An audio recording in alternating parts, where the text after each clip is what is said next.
Alisson Becker could save the Titanic. Wow, what a performance. Liverpool win 1-0 at the end. They steal it. It's a steal. However, this is what football is about. Alisson Becker turned into the savior for Liverpool, a literal brick wall. PSG was supposed to have put in at least 3 goals by every metric. You want to use the eye test, you want to use the XG, you want to use stats. Allison was getting peppered. But this is what football is about. How many times do we emphasize the importance of scoring while you're on top, while you are dominating the game? You have to put the ball at the back of the net because your opponent will go on the other side and take their one chance. Sometimes football is about efficiency. It's about quality over quantity, and that's what Liverpool did.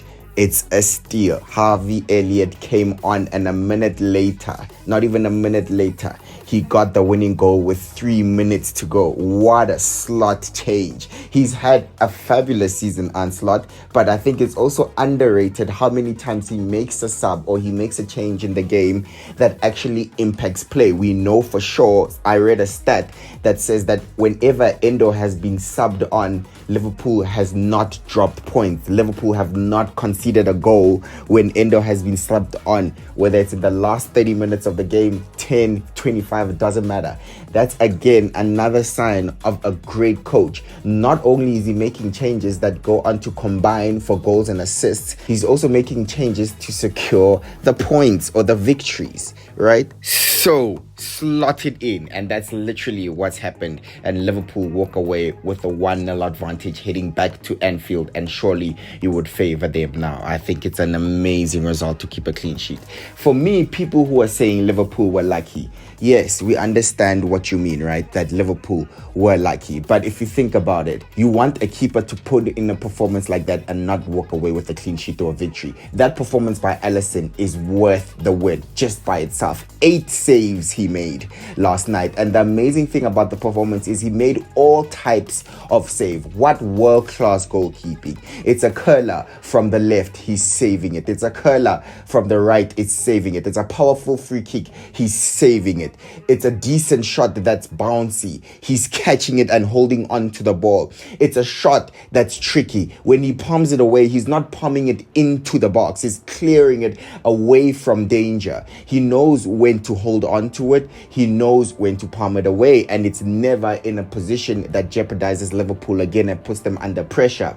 If it's a corner, he's coming, he's punching, he's coming, he's collecting crosses like it's Jesus Christ. Come on, that was a savior worth performance by Allison.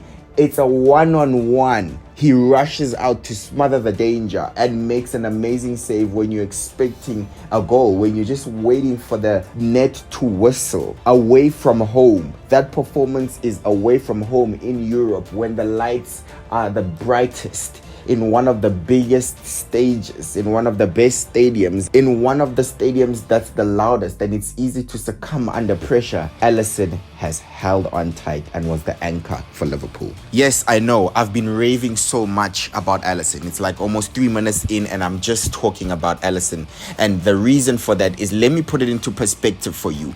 You're going to tell Liverpool fans that they're lucky, but Liverpool, the reason that they don't have 2 Champions Leagues is because of what we call world-class keeping, or the lack of, right? So if you think about it, Alisson made 8 saves today and Liverpool walk away with a win. It always gives a team a chance to score while you know your keeper can keep a clean sheet. That just means you get a chance, take it. Liverpool had 1 shot on target, they scored a goal, they walk away with the victory. The importance of that is that if there was any other keeper maybe in there, they concede 3 goals and Liverpool have no chance of probably even scoring in this game, and they probably lose the game, and then maybe they even out because they might have not made it, or they might have not turned it around at Anfield, you know. But I mean, it's Anfield. We know Liverpool have turned around a 3-0 deficit against prime Barcelona with Lionel Messi and Suarez, but you know what I mean, right? Normally you would think that if a team concedes 3, which Liverpool was supposed to concede at least, they should have been out in this tie. However, let me get back to my point.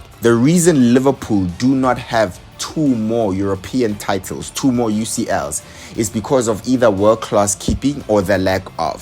For example, Real Madrid versus Liverpool, Courtois makes 9 saves. That's probably the best individual goalkeeping performance that we've seen in the UCL in a final.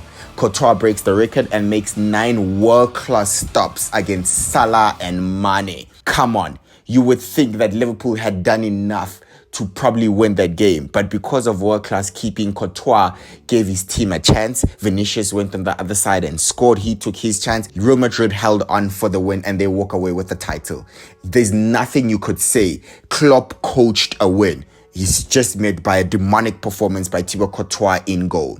The reason Liverpool also lost to Real Madrid in 2018, Karius' lack of great goalkeeping skills cost them the game. It was a tight game. It was 1-1 and Liverpool were in the ascendancy. However, had butterfingers and he let the ball slip from his grasp and it went in. Not only that, he also rolled the ball directly to Benzema without paying attention of where he was and his surroundings and being careful enough. He didn't do his due diligence. The ball hit Benzema or he blocked it and it went in. 2 goals conceded by Karius because of goalkeeping errors. So Liverpool have lost out on 2 European titles, 2 UCLs in the past 6-7 years simply because of bad or good goalkeeping. And we know for a fact that a keeper who's great can win you the title. Alisson was great in the UCL final against Inter. Man City won the title. Allison was great against Spurs. Liverpool won the title. Eduardo Mendy was great and Chelsea's defense, really, I think maybe that was it. Courtois was great himself again last year against Borussia Dortmund, which led to another Real Madrid trophy win. So for me, you telling Liverpool fans they're lucky, yes, we get what you mean. However, Liverpool have been subject to this kind of performances themselves and they deserve a win like this. It should feel sweet for them, especially if they go through to win the title. But based on this performance, I think if it was any other team like a Real Madrid with Mbappe and Vinicius Jr. and Rodrigo getting these chances, they bury them, right? So yeah, Liverpool, I think they deserve, nothing from this game. But if we're basing it on Alisson's performance alone, he does not deserve to be on the losing side. I'm sorry, he stepped up for his team, right? So yeah, for me, that is my rant on praising Alisson. However, PSG, I mean, they asking themselves, what do they need to do? But if they get knocked out, it's simply because they did not take their chances during this home advantage. They did not take their chances at all. I am not a believer. Dembele, Bacola, I am not a believer. Dembele, when the lights are brightest, when the stage is set and all eyes are on you, apparently you've been scoring every single game.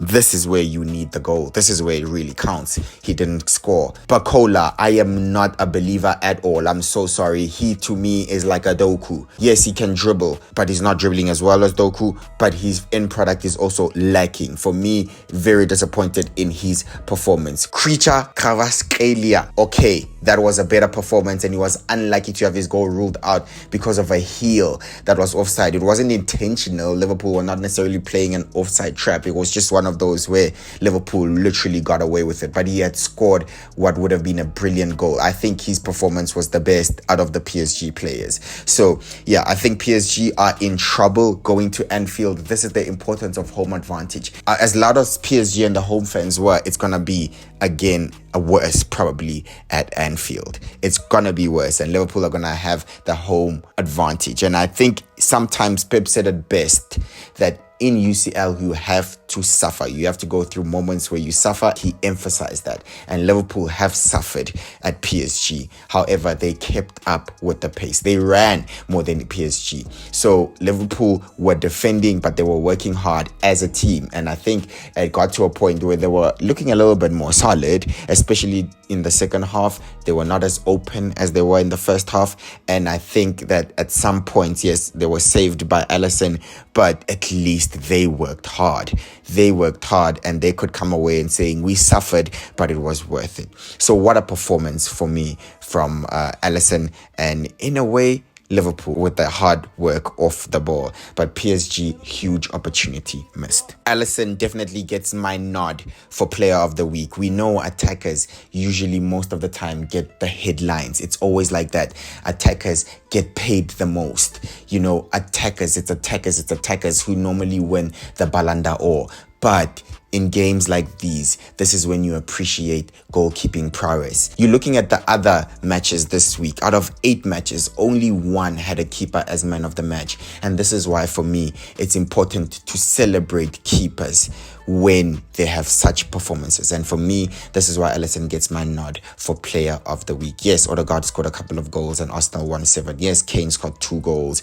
Yes, Rodrigo scored a wonder goal. But come on, I think this is times where we should have the opportunity to celebrate keepers. And this is why he would get my vote for player of the week. Yeah, in your other games, Bayern beat Leverkusen 3-0. For me, I think Leverkusen are out. I don't think they'll be able to turn a 3-0 deficit around, even if it's at home. I think Bayern will always score, and I think Company has got his team rolling. They're top at Bundesliga and they top by some distance. He looks to be giving Harry Kane his first trophy this season. Maybe the curse is over, but I don't think Company is doing a bad of a job that people expected. So yeah, so far I think Bayern will be in the quarterfinals. I think the issue though is teams like Madrid. With Atletico going home for the second leg, you could see by now how important home advantage is. Real Madrid's slender 1-0 advantage over Atletico going to the Wanda Metropolitano, I am not so sure if it will be enough. Yes, people can say Madrid always have a threat on the counter to score. Yes,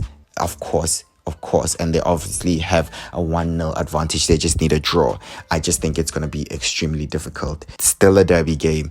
Atletico is still a huge rival. So I think we have to be very careful of Atletico this season. Dortmund drew 1-1 against Lille, and I think Dortmund are in trouble. I do think they are losing away in France. Aston Villa 3-1 home advantage. They go back to Villa Park with that. They should be secure by now. They should also be making their way to the quarterfinal. Inter 2-0 against Feyenoord. That should be job done for Inter. 2-0 away. They just need to keep a clean sheet, not concede more than 1 goal, and then they are through again as well to the quarterfinal. We obviously know that there's 100% chance that Arsenal are through. After scoring 7 goals away, they should not concede 6 goals or something at home at the Emirates, take it to penalties, lose there, or concede 7 to lose it, right? So yeah, Arsenal are through.